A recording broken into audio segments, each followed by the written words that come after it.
وسیلہ Urdu T V کی خصوصی پیشکش، تجزیاتی مضامین پر مشتمل ہفتہ وار پروگرام جام جم۔ میرے اس ہفتے کے مضمون کا عنوان ہے شعر پہ شوشہ۔ اردو شاعری میں آنکھوں پر بے شمار اشعار ملتے ہیں جن میں شعراء حضرات نے آنکھوں کو جھیل، سمندر، نرگس، چراغ، مے خانہ، گھر، دریچہ، کیواڑ وغیرہ سے تشبیہ دیتے ہوئے شعر کہے ہیں، بلکہ آنکھوں کو کبھی کارپیٹ بنا کر بچھا دیا تو کبھی کرسی بنا کر اس پر بٹھا دیا۔ آنکھوں کے علاوہ زلف، ابرو، مژگاں، لب و رخسار، دل و جگر پر بھی شعر کہتے ہوئے شعراء محبوب کی کمر تک آ گئے۔ شاید اسی لیے جوش ملیح آبادی نے کہیں کہا تھا کہ میری بھولی بھالی قوم جسم کے کچھ حصوں کے نام لینے سے تک شرماتی ہے۔ ویسے جوش نے اپنی شاعری میں تو نہیں مگر اپنے نثر میں بہت سی ایسی باتیں لکھی ہیں جو اردو کے عام نثر نگاروں نے کبھی نہیں لکھی۔ خیر، آگے بڑھنے سے قبل جانثار اختر کا ایک شعر سنیے۔ زلفیں سینہ ناف کمر، ایک ندی میں کتنے بھنور۔ حضرات، آنکھوں پر لکھنے کا خیال ہمارے ذہن میں یوں آیا کہ پچھلے دنوں ہماری آنکھ کا آپریشن ہوا تھا۔ ہمارے حصے میں کبھی ہیرے موتی تو نہیں آئے، ہاں آنکھوں میں موتی ضرور اترے، مگر ہمارے قلندری دیکھیے کہ ہم نے وہ بھی ٹھکرا دیے، بلکہ الٹا جیب سے اچھی خاصی رقم خرچ کر کے انہیں نکال پھینکا۔ آپریشن کے بعد آنکھوں پر کالی اینک لگائے 10 دن تک ہمیں کم روشنی والے کمرے میں قید رہنے کو کہا گیا۔ نہ پڑھنا، نہ لکھنا، نہ ٹی وی دیکھنا، نہ کمپیوٹر کی کھڑکیوں کی تان جھانک، نہ موبائل کا استعمال۔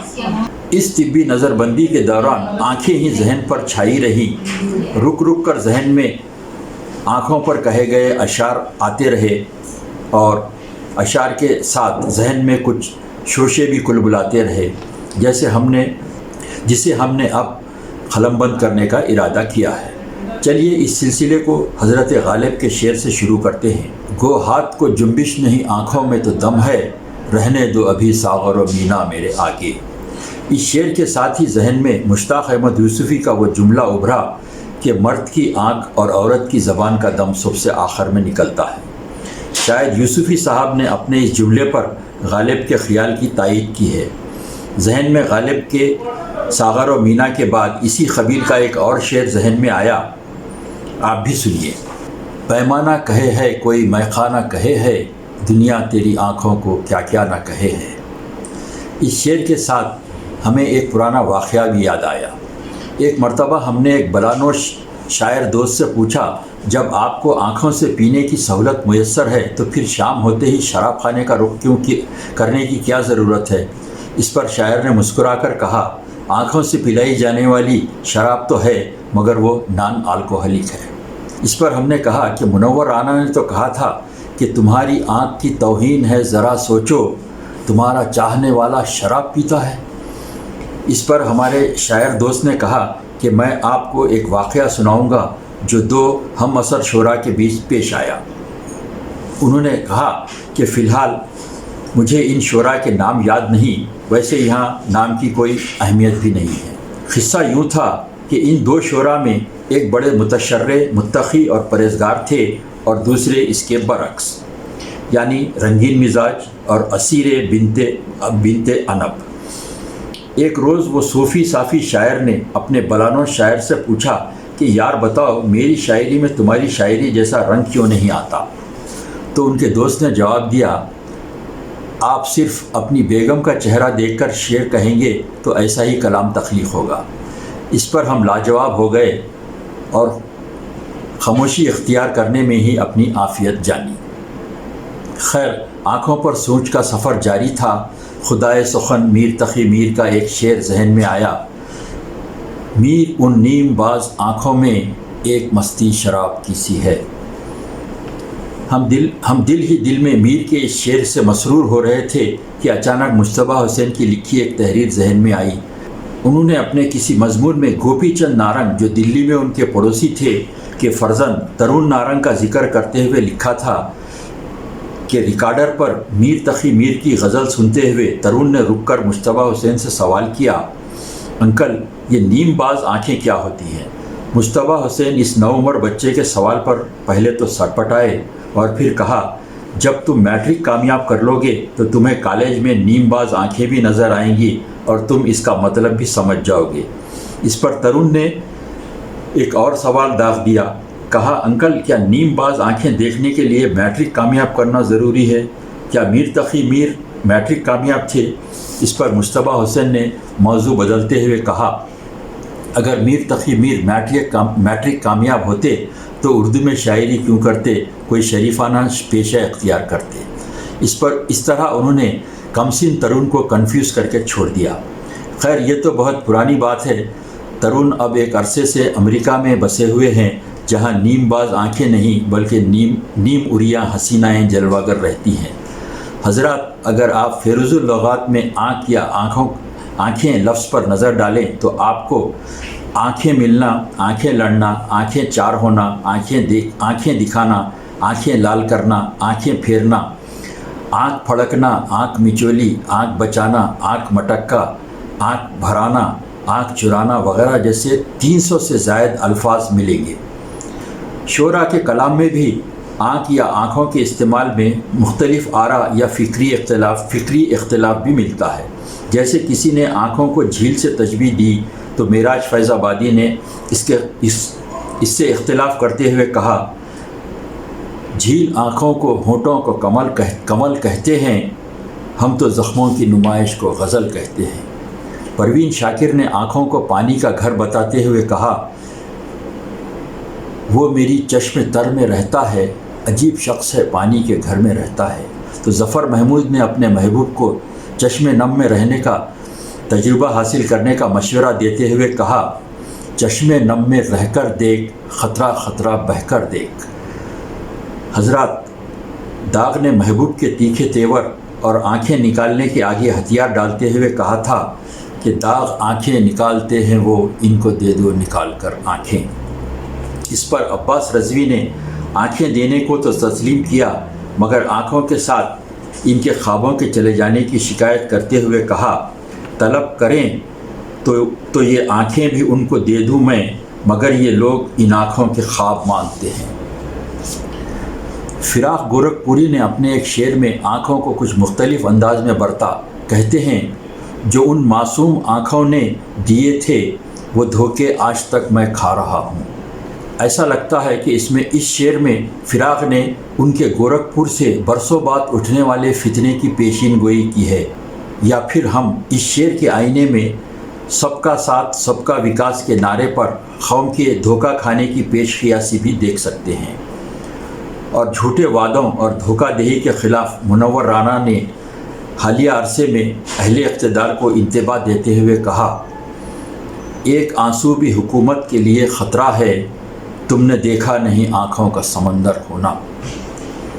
हज़रात, जो शोरा अदब बराए ज़िंदगी में ज़्यादा यकीन रखते हैं, अपनी गज़ल से भी आटे दाल का भाव पूछते हैं। हमारे दोस्त महमूद शाहिद, जो हमेशा आम डगर से हटकर शेर कहते हैं, ने आँखों को जामे जम की तरह इस्तेमाल किया। कहते हैं, इनमें निहा शाम व सहर का अक्स, हालात की तफसीर हैं आँखें। सामईन किराम, आँखों से मुताल्लिक़ काफ़ी तवील गुफ्तगू हुई, मगर इसमें कहीं आँख के अतिया करने की बात नहीं आई। इस बात को भी हम शेर के ज़रिए आप तक पहुँचाएँगे। दखनी लहजे के मारूफ शायर हिमायतुल्लाह ने आँखों के अतिये के उन्वान से एक तवील नज़म लिखी थी। आइए इसी नज़म के कुछ मुंतखब अशार आपकी नज़र करके अपनी गुफ्तगू ख़त्म करूँगा। हिमायतुल्लाह ने कहा, सिर्फ़ दो आँखियाँ देखो सवाबा और दुआ ले रहा हूँ, अंधेरी कोठरी को दो चिरागा दान में दे रहा हूँ। मेरी आँखियाँ तो दे रहा हूँ पन की मेरी बात मत भूलो, मेरी आँखियाँ तुम्हें जिसको लगाए उसको ये बोलो, सिकंदराबाद जाको रोज़ मेरी जान को देखो, मेरी आँखों से देखो पन के अपनी दिल से मत देखो। शुक्रिया। वसीला उर्दू टीवी की खुसूसी पेशकश, तज्ज़ियाती मज़ामीन पर मुश्तमिल हफ्तेवार प्रोग्राम जामे जम। तज्ज़ियाती मज़मून पेशकश डॉक्टर अब्दुल क़य्यूम। مضمون کا عنوان ہے ترکی یونان تنازع۔ زمین یا سمندر کی تہ میں پائے جانے والے قدرتی وسائل کی آج زبردست اہمیت ہے۔ اس کے حصول کے لیے پڑوسی ممالک باہم دست و گریبان ہونے سے بھی گریز نہیں کرتے۔ آج ترکی اور یونان ان کی سرحدوں سے لگے بحر روم کے پانی میں موجود قدرتی گیس اور تیل کے ذخائر کے لیے نبرد آزما ہیں۔ 2010 میں کیے گئے امریکی جیولوجیکل سروے کے مطابق مشرقی بحر روم کے ترائی بیسن میں پائے جانے والے قابل حصول تیل کی مقدار 1.7 بلین بیرل اور قدرتی گیس کی مقدار 122 ٹریلین کیوبک فیٹ ہے، جبکہ گزشتہ ہفتے ترک صدر طیب اردگان نے حالیہ تحقیق کے حوالے سے بتایا کہ بحر اسود کی تہوں میں موجود گیس کے ذخائر کی مقدار 320 بلین کیوبک میٹرک ٹن ہے، جو نئی کھدائی کے بعد حاصل ہوئے اعداد و شمار ہیں۔ اتنے وسیع تیل اور قدرتی گیس کے وسائل کے لیے دو پڑوسی ممالک میں رسہ کشی ایک فطری امر ہے۔ یونان جزیرہ نما بلقان کے جنوب میں واقع برطانیہ عظمیٰ کے مساوی ملک ہے، جس کی سرحدیں بر اعظم یورپ، ایشیا اور افریقہ سے ملتی ہیں۔ اس کے جنوب مغرب میں البانیہ، شمال میں مقدونیہ و بلغاریہ اور شمال مشرق میں ترکی اور مشرق میں بحیرہ ایجین سے لگا اس کا مرکزی علاقہ ہے۔ اس کا زمینی رقبہ 1160 کلومیٹر ہی ہے، جبکہ اس کی ساحلی پٹی دنیا کی 11ویں طویل ترین 13,674 کلومیٹر ہے، جس میں تقریباً 1000 جزائر ہیں، جن میں سے 222 ہی آباد ہیں۔ اس کا 80% رقبہ پہاڑوں سے گھرا ہے۔ یہ ملک قدیم ترین یورپی تہذیب کا گہوارہ ہے، چنانچہ یہاں یونیسکو کے مطابق تہذیبی اہمیت کے حامل مقامات کی تعداد 18 ہے۔ اس کی آبادی تقریباً 11 ملین اور آرتھوڈکس عیسائی مذہب ہے، جبکہ مسلمانوں کی آبادی 1,40,000 یا 1.24% ہے۔ 1830 میں یونان سلطنت عثمانیہ سے آزادی حاصل کرنے کے بعد سے ترکی کے ساتھ اس کے تعلقات اکثر کبھی سرد تو کبھی گرم رہے ہیں۔ 1897 سے 1922 تک دونوں ممالک کے درمیان 4 بڑی لڑائیاں لڑی گئی ہیں۔ 1952 میں دونوں ممالک ایک ساتھ امریکی فوجی بلاک ناٹو کا حصہ بنے۔ اس کے باوجود 1974 میں قبرص کے مسئلے پر دونوں ممالک آمنے سامنے تھے۔ بالآخر شمالی قبرص ترک زیر کنٹرول علاقہ بن گیا۔ 1996 میں دونوں ممالک کے درمیان بحر ایجین کے 2 غیر آباد جزائر ایمیا اور کاردک، جہاں صرف چند بکریاں رہتی ہیں، پر ترکی نے اپنے اقتدار اعلیٰ کو پیش کیا۔ تاہم یورپ کے ممالک اور یورپین یونین یونان کی تائید میں رہنے کی وجہ سے آج تک یہ مسئلہ جوں کا توں برقرار ہے۔ یہ بات بھی دلچسپ ہے کہ ان 2 جزائر کا مجموعی رقبہ صرف 9.9 ایکڑ ہی ہے۔ چنانچہ بل کلنٹن نے کہا تھا کہ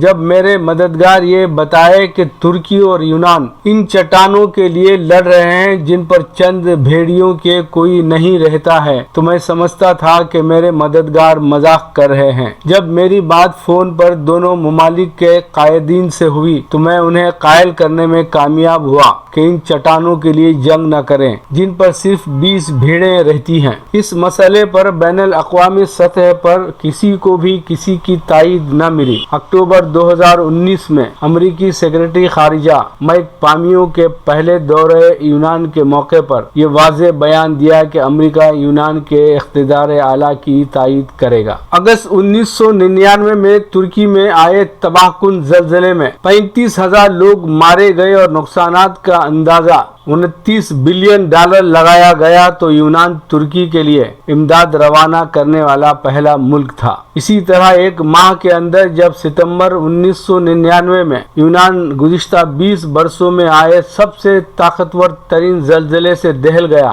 تو ترکی پہلا ملک تھا جس نے فوراً یونان کو طبی امداد بھیجی تھی، حتیٰ کہ ترک شہری یونانیوں کے لیے خون کا عطیہ دینے تک کے لیے آگے آئے تھے۔ لیکن یہ دوستانہ جذبات تناؤ میں بدل گئے جب 2016 میں आया सोफिया को मस्जिद में मुंतकिल करने को लेकर दोनों ममालिक में तनाव शुरू हुआ। इस साल जुलाई में आया सोफिया को मुकम्मल मस्जिद का दर्जा देकर उसे नमाजियों के लिए खोल दिया गया तो यूनान ने तुर्क आला क़यादत की मजम्मत करते हुए इसे यूनेस्को के उसूलों की खिलाफ वर्जी से ताबीर किया। तुर्की और यूनान के दरमियान इख्तिलाफ की एक और वजह शाम और लीबिया से आने वाले महाजरीन को पनाह देने से यूनान का इनकार भी है। गुज़िश्ता साल के इंतखाबात में जीतने वाली क़दामत पसंद पार्टी की हुकूमत ने आने वाले महाजरीन के लिए अपनी सरहदों को न सिर्फ बंद कर दिया बल्कि महाजरीन को पकड़ पकड़ कर समंदर में ढकेल देने या उनके कश्तियों के इंजनों को नाकारा बनाते हुए महाजरीन को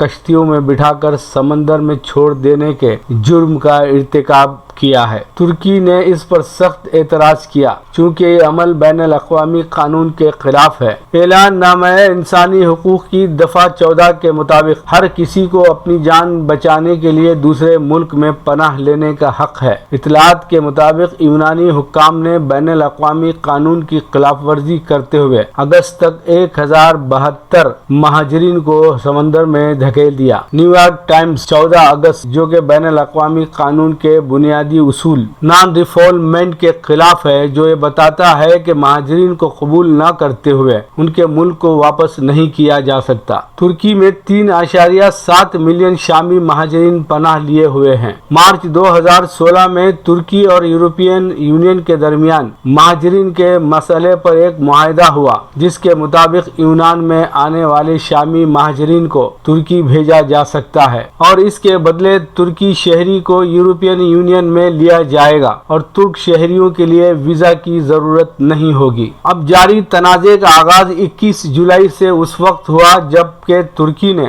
नाउटेक्स नामी बहरिए के जहाज की निगरानी में यूनियन के जजीरे कैस्टेलोराइजो के करीब पानियों में सर्वे और ड्रिलिंग के लिए उरूज राइस जहाज को रवाना किया। तुर्की का साहिल बहरे रोम में 1577 किलोमीटर तवील है। दोनों ममालिक के दावे के मुताबिक तुर्की के ड्रिलिंग का मुकाम दोनों बर्रे आज़मी महराब वो मंतका है जो कम गहराई से ज्यादा गहराई की तरफ जाता है।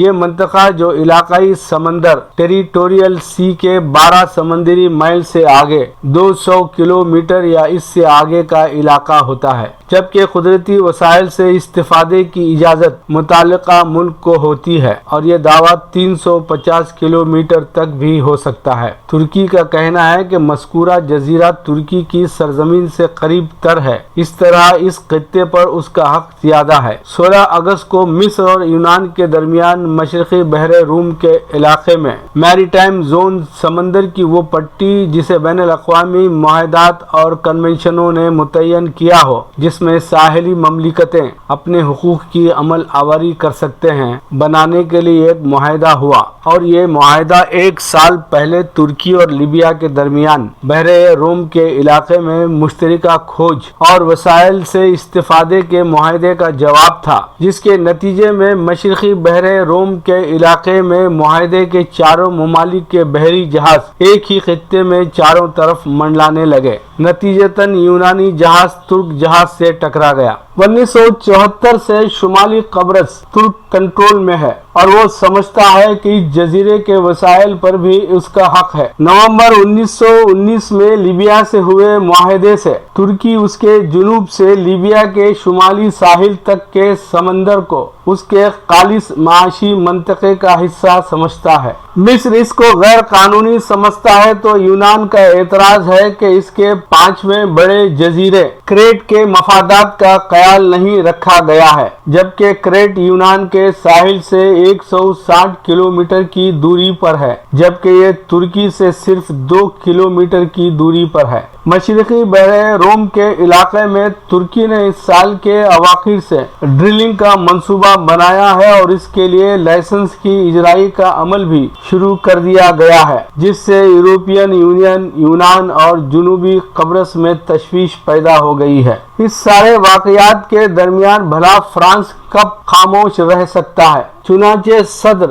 इमैनुएल मैक्रोन ने बहरी जहाज के अलावा 2 राफेल तैयारों को भी मशरकी बहरे रोम के लिए रवाना किया। यूएई ने भी अपने F-16 तैयारे यूरोपियन यूनियन के लिए रवाना कर दिया है। इस सारे तनाज़े का एक कानूनी पहलू भी है, वो ये कि यूनान अब तक बहरे रोम के तराई 2 में 6 नॉटिकल माइल हदूद तक अपनी अमलदारी का दावा करता था। ताहम वो बैनुल अक़वामी समंदरी कानून 1982 के मुताबिक 12 समंदरी माइल के हदूद तक अपना इलाका समझता है। अगर इसको तस्लीम किया जाए तो कई यूनानी जज़ायर मशरक़ी बहरे रोम में तुर्की के साहिल से दिखाई देते हैं। अगर 12 समंदरी माइल के कानून को तस्लीम कर लिया जाए तो तुर्की के समंदरी रास्ते मुतासिर होंगे। इसलिए तुर्की ब्लू होम लाइन मावी यानी नीला वतन के उसूल को मानता है। इससे तुर्की की मुराद पूरा मशरक़ी बहरे रोम के इलाके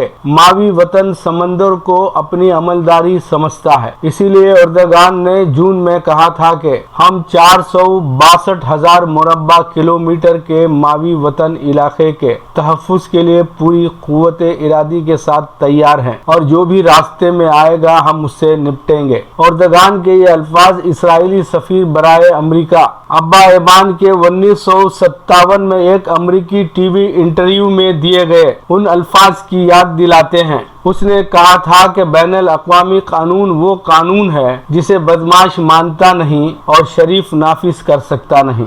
वसीला उर्दू टीवी की खुसूसी पेशकश तज्ज़ियाती मज़ामीन पर मुश्तमिल हफ्तेवार प्रोग्राम जामे जम।